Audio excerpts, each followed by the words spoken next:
Agora, em nome de Jesus. Quem crê, diga amém. Amém. Diga glória a Deus. Glória a Deus. Antes de ler a palavra, igreja, saiba que Jesus, ele trabalha por fases na nossa vida. A nossa vida tem fases.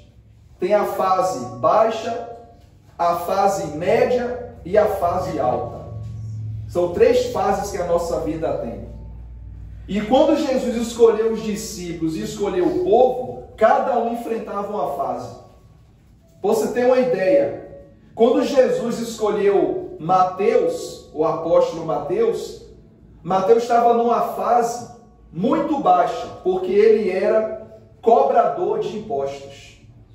E ele cobrava além do normal. E ele andava triste porque o governo fazia ele cobrar além do normal para o povo pobre.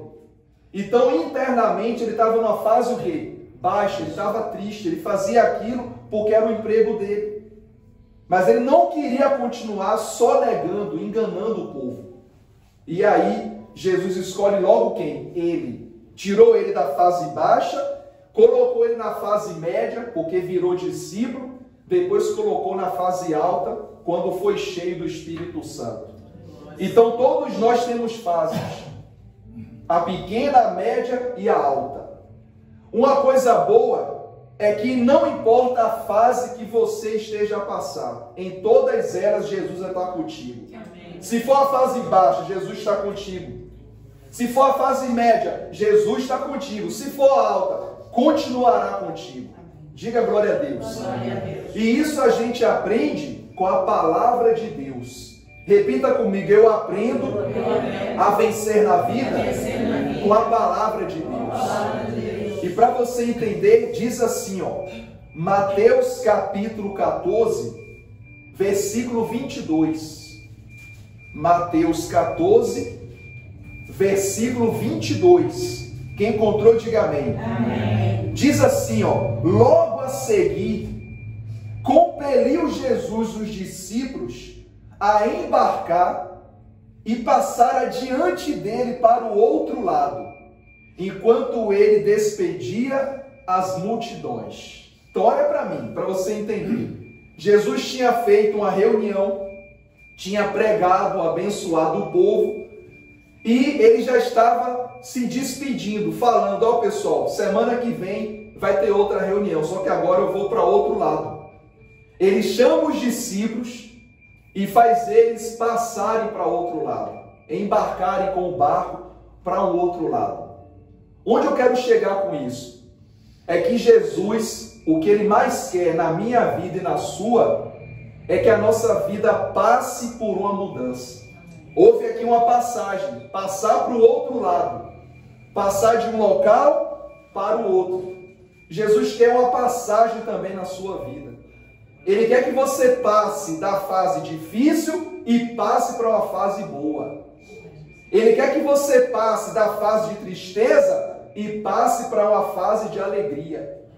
Ele quer que você passe da fase da dificuldade e passe para uma fase de prosperidade, de providência. Ele quer que você passe da injustiça e passe para a justiça. Ele quer que você passe da fraqueza e passe para a força.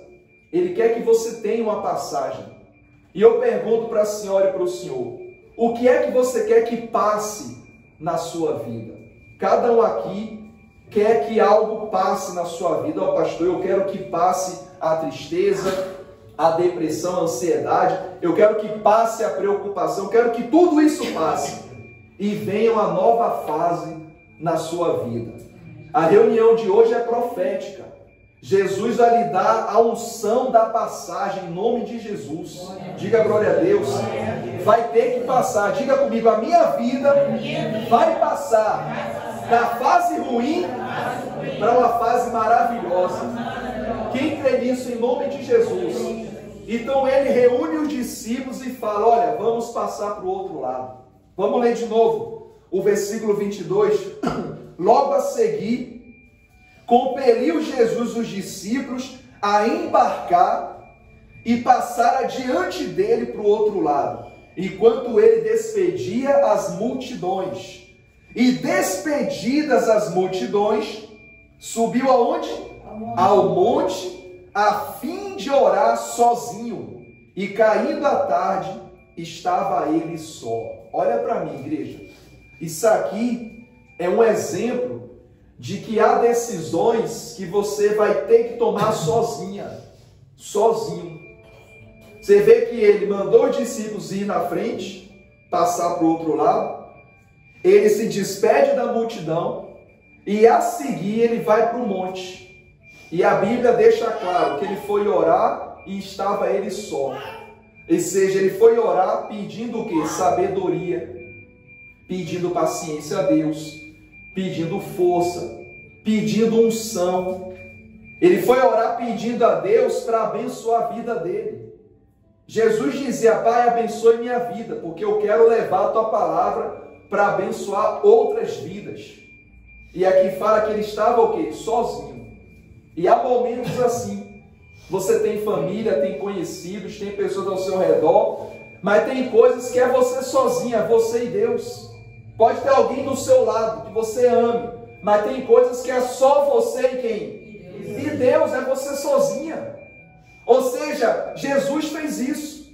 Embora rodeado de multidões, como você acabou de ler, despedidas as multidões, tinha uma multidão ao lado dele.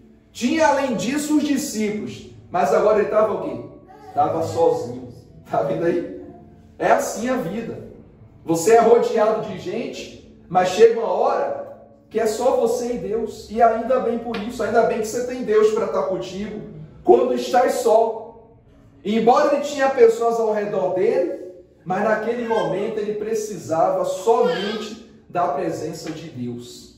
E há fases na sua vida que você realmente não precisa de família, de amigos, de ninguém. Você só precisa de Jesus, igreja.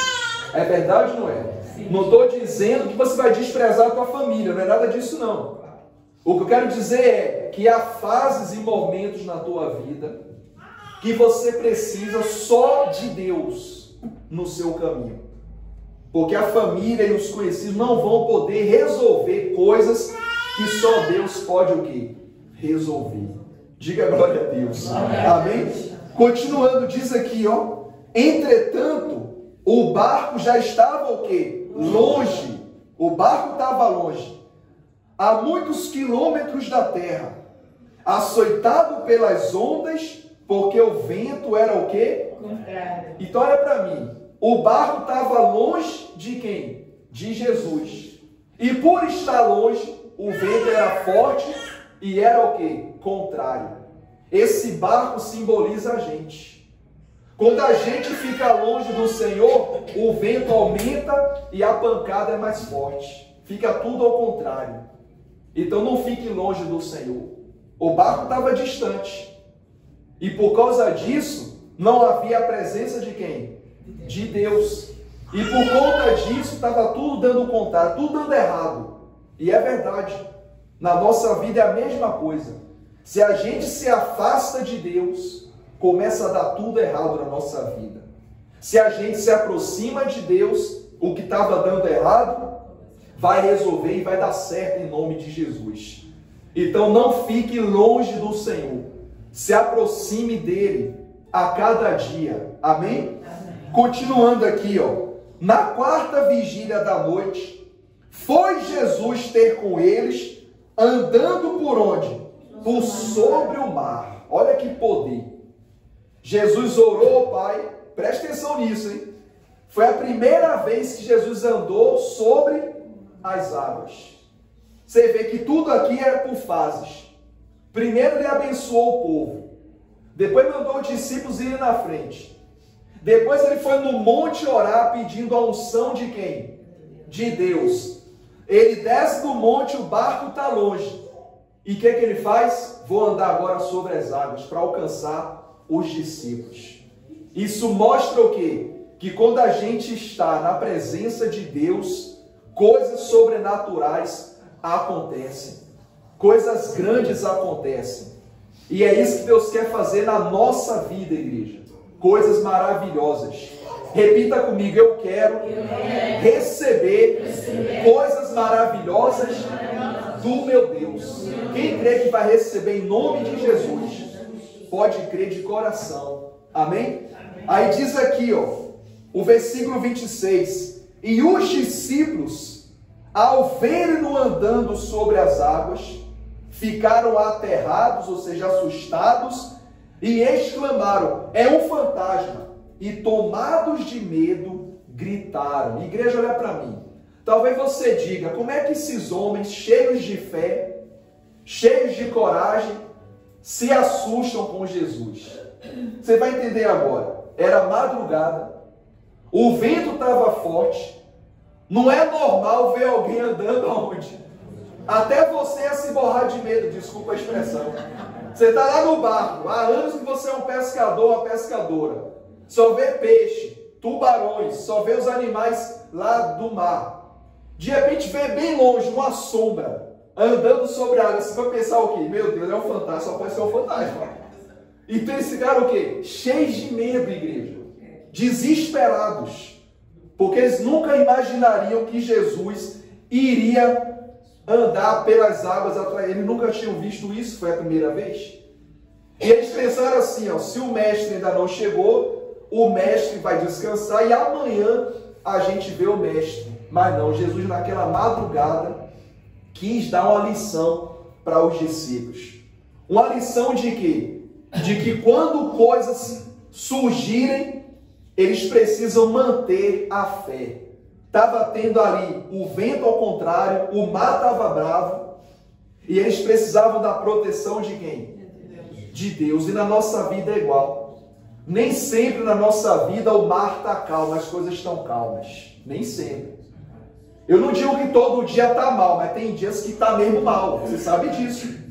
Há dias que está tudo bem, mas há dias que está o quê? Que está mal. Há dias que o vento é uma brisa leve, mas há dias que é uma tempestade, é uma ventania, que leva tudo. Leva a alegria, leva o ânimo, leva a força, e a pessoa vai abaixo. Então Jesus estava preparando os discípulos para enfrentarem esses momentos difíceis. A gente enfrenta os momentos fáceis porque está fácil. A questão é como enfrentar os momentos difíceis na vida. Como enfrentar um diagnóstico médico quando ele dá uma notícia para a gente.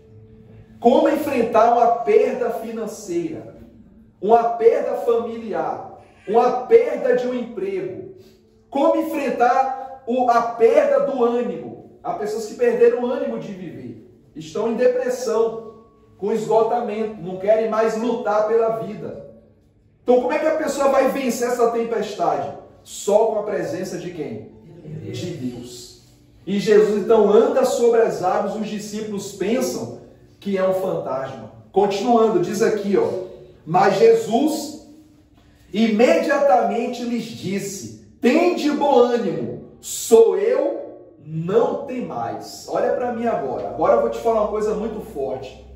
Se está tendo na tua vida tempestades, se você fala: oh, pastor, eu não falei com ninguém, mas a minha vida está tendo tempestades. Em várias áreas da minha vida, o vento está contrário, a pressão está muito grande, o mar está bravo, eu não sei o que fazer. Mas Jesus falou o que para eles? Sou eu, não tenham medo. Jesus falou isso no momento que estava tudo calmo ou no momento da tempestade? No momento da tempestade. É nesse momento difícil que você está passando que Jesus diz para você: sou eu, não tenha medo. Eu vou resolver isso. Diga glória a Deus. Então, acredite nessa palavra. Se você está passando por uma fase complicada, é um sinal bom. É um sinal que Jesus está aí e está falando para você não ter medo, para você ficar em paz. Porque na hora certa, Ele vai agir e vai abençoar. Diga glória a Deus. Continuando o 28. Respondendo-lhe Pedro, disse: se és tu, Senhor, manda-me ir ter contigo por sobre as águas. E ele disse: vem. E Pedro, descendo do barco, andou por sobre as águas, e foi ter com Jesus. Reparando, porém, na força do vento, teve o quê? Teve medo, e começando a submergir ou a afundar, gritou: salva-me, Senhor. E prontamente Jesus, estendendo a mão, tomou e disse: homem de pequena fé, por que duvidaste? Olha só, igreja, a gente não pode duvidar do agir de Deus. A Bíblia fala que Pedro até pisou nas águas, andou, ele até caminhou, mas ao caminhar ele reparou o quê? Na ventania, na força da água. E ele aí começou o quê? A afundar. Isso aqui, igreja, é algo muito inteligente. Porque se qualquer um de nós deixar o medo ser maior que a fé, a pessoa afunda. Mas se a fé for maior que o medo, a pessoa sobe. E você quer que a sua vida suba. Você não quer que a sua vida desça. Você não quer que a sua vida fique lá embaixo. Você quer que ela suba e venha o quê? Evoluir, crescer, desenvolver. Então, por mais que você não esteja vendo soluções, você está tendo acesso à palavra de Deus, igreja. Você não tem acesso ainda à solução do problema, mas você tem acesso à palavra que está guiando você para resolver o problema. Então não tenha medo, confie na palavra do Senhor. Você vê que Pedro falou: se és tu, Senhor, deixa eu ir ter contigo por sobre as águas. Ele até foi ousado, teve fé. E Jesus falou: então vem. E ele começou a andar. Só que o vento ficou mais forte, a pressão aumentou. Quando você começa a andar com Jesus, é normal a pressão aumentar, as lutas aumentarem, as dificuldades surgirem, porque tudo isso vem para você afundar. Diga: está repreendido. Tudo isso vem para você o quê? Cair e afundar. Então você precisa manter-se olhando para quem? Para Jesus. Quando Pedro andou sobre as águas, ele começou olhando para Jesus, mas depois ele começou a ouvir o barulho do vento. A força da água batia nele. Ele começou a ter medo. E quando começou a ter medo, começou a afundar. E ele, graças a Deus, ele falou: Senhor, me salva, porque eu estou afundando. Jesus então segurou a mão dele, levantou e falou: por que duvidaste, homem de pequena fé? Cadê a sua fé? Você andou até aqui, por que você duvidou? Igreja, tenha muito cuidado com os barulhos do vento. Os barulhos do vento, sabe o que é? São ofensas que você ouve, palavras negativas que lançam contra ti. Quando alguém fala: não vais conseguir, é difícil para ti, é complicado, e é isso, e é aquilo. Isso é o barulho do vento, hein? Cuidado com o barulho do vento. Você tem que repreender em nome de Jesus. Diga glória a Deus. Glória a Deus. Cuidado com a força das águas, ou seja, o impacto dos problemas que vem para tentar te enfraquecer, mas você é forte. A Bíblia diz assim, ó: diga ao fraco, eu sou forte, e você é forte. Repita comigo: eu sou forte, em nome de Jesus. Amém? Continuando, diz aqui, ó, o 31. Prontamente Jesus estendeu a mão, tomou e disse: homem de pequena fé, por que duvidaste? Subindo ambos para o barco, cessou o quê? O vento. E os que estavam no barco o adoraram, dizendo: verdadeiramente és filho de Deus. Os dois subiram no barco e o vento o quê? Cessou. Subir no barco quer dizer entrar na presença de Deus com Jesus. Então, se você estiver na presença de Deus com Jesus, esse vento aí vai cessar. Essa situação aí vai passar. E você será uma pessoa abençoada para a glória do nosso Deus. Amém? Quem entendeu a palavra de hoje, guarde no seu coração e confie que Deus é contigo para parar as tempestades e acalmar a ventania que surgir na sua vida. Diga glória a Deus. Glória a Deus. Amém? Fique de pé, por favor, em nome de Jesus.